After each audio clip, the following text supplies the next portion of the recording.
Апанга чейин бияга маадыга чейин. Эмнеге? Алар алган кредиттерин, адилетсиздиктен үйлөрүн таптырып, бүгүн карызга баткан үчүн ушу бала барып ыңгайлуу шарттуу мыйзам жазат деп ишенип мага келишкен болчу. Мен кантип 17 миңден ашык добушту мен жөн эле месагайда урууларга берип беришим керек. Адамдар 1000 добуш ала албай атат. Мен 17 миң деген добушту келип туруп бирөөлөр сатып алса, биз сааттан кечке идея менен жүрдүк, булар подкуп менен жүрүштү. Кана биз бүт округтарга айландык, булар кайсерге айланды. Биз ар бир айылга кирип чыктык. Эгер жигит болса, эгер таза болсо, эмне үчүн Оштууга дебатка келген жок? Эмне үчүн Оштууга дебатка келген жок? Мейли, ынтымак эмне үчүн келген жок? Анда эмнеге борбордук аянтка келип, жигитче келип, мен мындаймын, мен Кумтөргө кол койгон эмесмин деп айткан жок. Кумтөр бул мамлекеттин байлыгы. Кумтөр үчүн Садыр Жапаровдун атасы, апасы, чырактай баласы кеткен дүйнөдөн. Ошол эзилип, атасына четте күтүп, ошо тордо жатканда күтүп жүрүп. Ошол Кумтөргө мен менен оппонент болгондор кол койбоду. Иштанбердиге кол койбоду. За деп, лаппай деп. Ошол түндүк түштүк жолундагы 938 миллион доллар. Урматтуу жаштар, бул сиз менен менин келечегимди сатышты булар. Ошолорго кол койгондор менен мен күрөшкөн болчумун. 2011 жылы республика, 2015 Кыргызстан, 2020 биримдик кайсы президент келсе кошоматчы болуп чемодандап ташыгандар менен күрөшкөн болчумун мен. Мен жалгыз идея менен карапайым элдин желегин көтөрүп чыккан болчумун. Мына ошол үчүн элдер мага добуш берди. Ар бир участокто биринчини алдык. Каерде булар уурулук кылган жерде, каерде булар саясий ыплас оюнду колдонгон жерде бизге беришкен жок. Эми булар бардыгын эле сатып өргүдөй. Элибиз жаныбар эмес да. Биз элибиз добушту коргош үчүн, аягына чейин туруш үчүн бүгүн борбордук аянтка жөнөгөн болчу. Бирок сурандым. Айланайын элим, борбордук аянтка барбай туруңуздар. Мыйзам бар, 3 күндө сотто чечебиз деп. Кандай дейсиздер?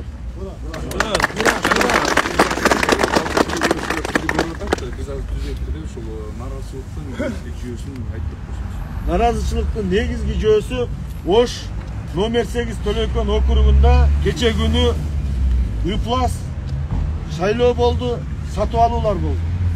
Ошол ыплас шайлоону сааттан кечке машина менен ал жак бул жака чапкылап, пакеттеп, сумкалап сатып алуулар болгонду биз наразычылык билдирип атабыз. Мага мандат керек эмес. Мага ошол элимдин үмүтүнүн сынып калбашы керек болду. Эгер бүгүн элим келип таза шайлоо берсе, эмне үчүн булар уурулук менен утуп алыш керек? Ошол максатта биз бүгүн наразычылык билдирип, 10 миң деген эл борбордук аянтка кетип аткан жерден мен элим сиздерден суранам. 3 күн туруңуздар, мыйзам чегинде сотто күрөшүп көрөлү деп келдим. Эгер сотто дагы көзүн май басып, сотто да сатып алам десе, анда элиме коюп берем.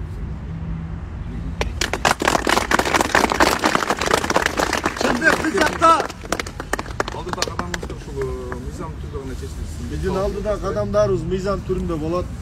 Бизде кечеги борбор жогорку кеңештеги шайлоолорду одоно мыйзам бузуулар менен биздин округда болгондугу боюнча далилдүү документтерди сотко таштайбыз. Сотто ошол жерде далилдейбиз. Биз азыр эч кандай тополоң митингтерди максат кылган жокпуз, мыйзамдуу жолдо кетебиз. Себеби мен азыр 17 миң элимдин добушун жөн таштап койгонго акым жок. Биринчиден, экинчиден урматтуу жаштар, биз кайрадан ар бир участокты бирден эсептеп чыгабыз. Булардын компьютери Юго-Востокто бир күндө 10 жолу өчүрүштү. Ар бир өчүргөндө канча адам кошту биз билбейбиз. Эмне үчүн булар көп алган жерлерде свет өчө берди? Кандай дейсиздер? Ошол шайлоо участоктарынын алдында сөзсүз биз барып аны жаптырганга чейин эмне үчүн булар көзүнү май басып, акчасына ишенип, шайлоо участогунун алдында өздөрүнүн штабтарын жаппай ошол күнү дагы иштетип атышты. Сиз ошондо жанагы ШКнын системасында дагы бурмалоо болгонун ШКнын системасында кандай бурмалоо болгонун аны мыйзам чегинде караш керек. Мен бүгүнкү күндөгү биз менен оппонент болуп чыккан кандидаттардын кылык жолуктары, кандидаттардын ыплас технологиялары жөнүндө айтып атам. Булар БШКнын системасындагы сиз айткан БШКнын бүгүнкү күндөгү компьютердик шайлоосуну дагы уруп ойноп атат. Булар ар бир адамдын башына пачкалап долларды коюп туруп шайлоого барышты. Булар адамдарды мал сыяктуу сатып алганга адамдарга барышты. Менин карапайым элим, мени шайлаган карапайым калк эртеңки күндөгү үмүтүнү өчүргөнгө булар кадам ташташты. Эмнеге президенттин таза шайлоо дегенини булар тоготкон жок. Эл акырында президенттик шайлоодой болуп жогорку кеңештеги өтсүн деген болчу. Азыр мен эми борбордук аянтканчы буларды айтсам, бул чычап алат деши мүмкүн. Мен мына мыйзамдуу жол менен кетип атам пресс конференцияда. Рахмат.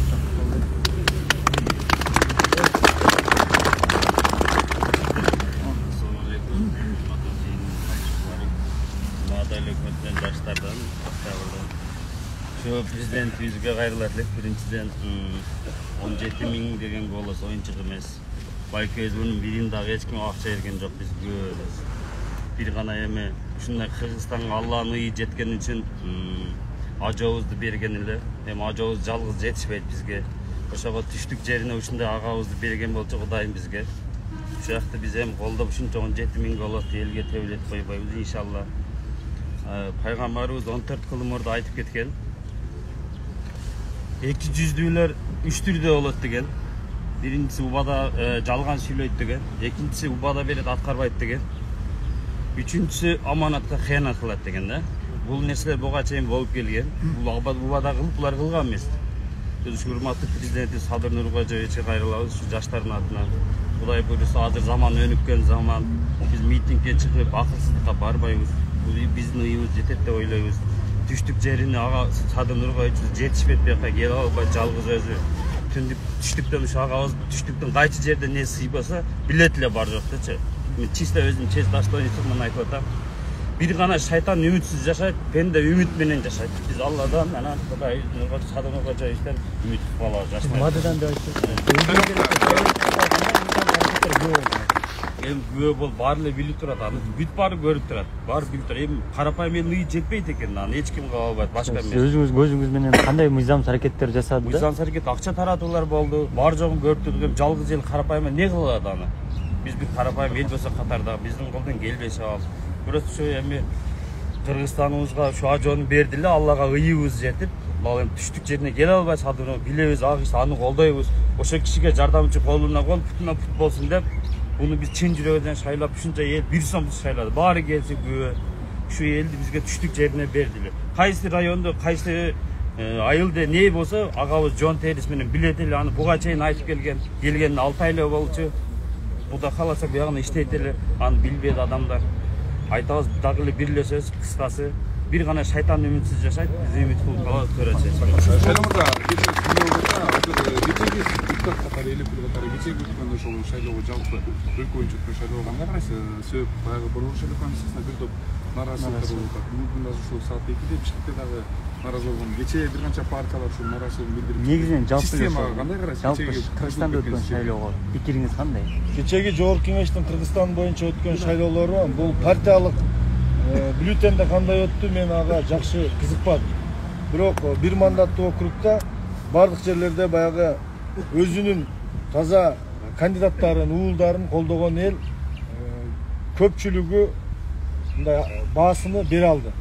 Биздин Төлөкөн округунда ыплас шайлоо болгон үчүн, под көп болгон үчүн, кээ бир жерлеринде админресурс болгон үчүн биздин добуштарды бүгүн өз ордуна бербей кармап турушат.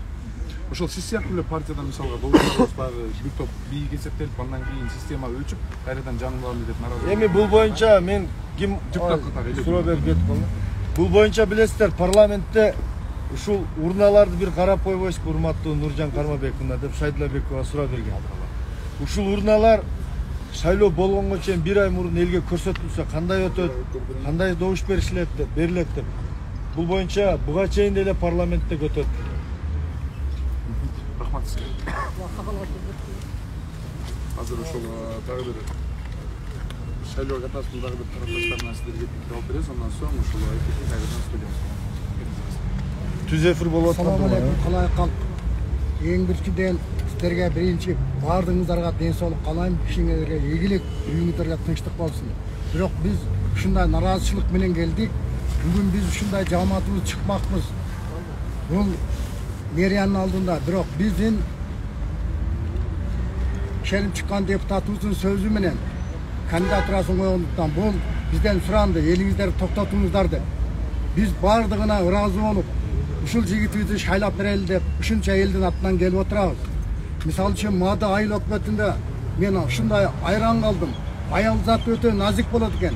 Бирок ушу аял заты барып алып, ушу акчага алданып, элдерди шайлап бер деп ушундай даражага барганда биз аялдардын алдынан чыга алмадык. Себеби аял кишини барып кармасаң тууру келбейт экен эркек адамга. Ошондуктан биз мен айтар элем, энелер, эжелер, карындаштар, уялыңыздар. Келечектеги боло турган биздин үмүтүбүздү актай турган балабыз алдыбызда турат. Ушу бала үчүн биз кандай жолдор болсо дагы ошо шартка көнүп биз макул деп турабыз. Бирок жамандыгына алганга эч кимдин акысы жок. Бирок негизин алганда ушул биздин ишенген адамыбыз бул ийгиликке жетет деген үмүттө турабыз. Рахмат, урматтуу жаштар, баарыңыздарга рахмат. Учар айылынан, Төлөкөн, Мады, КПКдан келген, баардык округтан келген балдар. Мындай лидерлерин гана алып келипсиздер. Чоң рахмат. Карапайым калың элибизге салам айтыңыздар. Баары жакшы болот. Кудай буйрса мыйзам чегинде ордуна коебуз. Элимдин ар бир берген үмүтүн, кайра добушун кайтарганга биз жетишебиз. Урматтуу президентибиз Садыр Нуркожоевич, сот адилеттүүлүгүн дагы текшерип, биздин сот процесстеринде сот адилеттүүлүгүнү адилеттүү болушуна өзүңүз дагы көңүл бурушуңузду сурайбыз. Карапайым калкыбыз, силердин мага берген добушуңуздарга рахмат. Биз баягы жолугушууларды айтып жүрбөдүмбү? Ушул кичинекей жаш кыздар атасы менен апасын Россиядан качан келет деп сагынып ыйлагандарын, ушул жерде 18 жаштагы балдардын Россияга тирүү барып, кайрадан груз менен келип аткандарын, канчалаган мамлекетибизде кризис болуп, кымбатчылык болуп аткандарын бардыгыны бүгүнкү күндө элибиз жоон термен сезип турат. Ошолорду жеңилдетиш үчүн аттанган болчумун.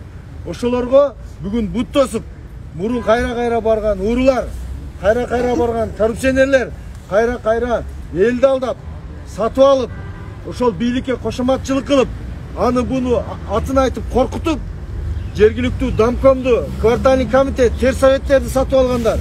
Ушулар бүгүнкү күндө аттанып атышат. Бирок буга сот адилеттүүлүгү чечим чыгарып ордуна коет. Бардыгыңыздарга үмүттү үзбөй, келечекке активдүү карап, демилгелүү болуп, биз менен байланышта турушуңуздарды сурап кетем. Баарыңыздарга рахмат.